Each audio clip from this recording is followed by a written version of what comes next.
నేను ఫిల్మ్ ఇన్స్టిట్యూట్లో చదువుతున్నప్పుడు, అలాగే నా కెరీర్ స్టార్ట్ అయినప్పుడు, బిగినింగ్ డేస్లో సినిమాలు చేస్తున్నప్పుడు పాండీ బజార్ వైపు వెళ్ళేవాడు కాదు. పాండీ బజార్లో అందరూ వెస్టెడ్ ఇంట్రెస్ట్ ఉన్నవాళ్ళు, సరిగ్గా అవకాశాలు సద్వినియోగం చేసుకొని వాళ్ళు, అవకాశాలు రాని వాళ్ళు, ఒక ఫ్రస్ట్రేటెడ్ పీపుల్ నిండుగా ఉంటారు ఆ బజార్ నిండా. ఇక్కడ మన కృష్ణానగర్లో ఏమో తెలియదు, కానీ నాకు ఎప్పుడు పాండీ బజార్లో తెలుసు నాకు.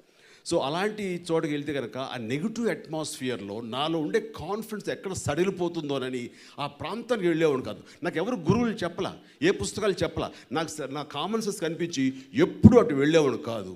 నేరుగా అక్కడికి వెళ్ళటం, హోటల్లో భోజనం చేసుకోవడం, మళ్ళీ వచ్చి నా రూమ్లో నేను కూర్చోవడం, లేకపోతే ఫిల్మ్ ఇన్స్టిట్యూట్కి వెళ్ళటం తప్ప అక్కడ నేను వెళ్ళేవాడు కాదు.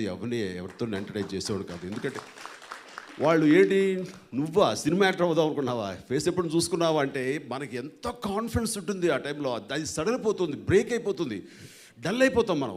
అలా అవడానికి వీల్లేదు. సో నేను మీ యంగ్స్టర్స్ అందరికీ నేను చెప్పేది ఏంటంటే,